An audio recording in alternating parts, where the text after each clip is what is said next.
Alright guys, I had a PO0441 card and it's emission control. Uh, Whenever I get the light, it turns off, come back, turns off. Right now, I don't have the cord on my car, but I know it's there. Whenever I feel the gas tank, it pops up, and after I drive, a couple of days, it disappears.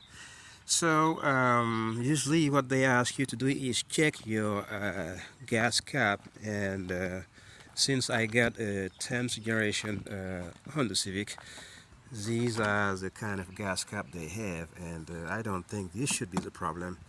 And it looks like it's kind of pretty complicated to really do anything up here. It's basically there. You don't really mess with that. So with the next thing I had to do is just try to replace the purge valve. That's the second thing they ask you to, they advise you to take a look. So basically when you have to remove the purge valve, you gotta first remove this part here. Once you get done, you have this bracket up here, but in order to remove this bracket, you might have to remove this wire here that is attached to the engine. Once you get done with that, then you can remove this bracket. And once you remove the bracket, you're able to access to the purge valve, which is right here.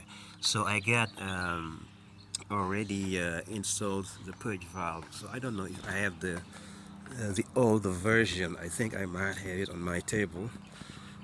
Here you go. So this is the one I removed from the engine, and I guess that's a bad one.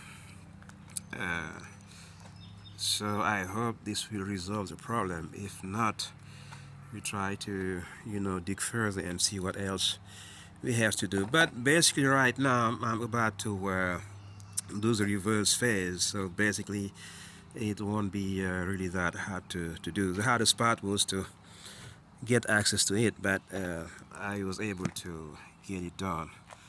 Okay, all right. I'll probably in a few days give some feedback about this work.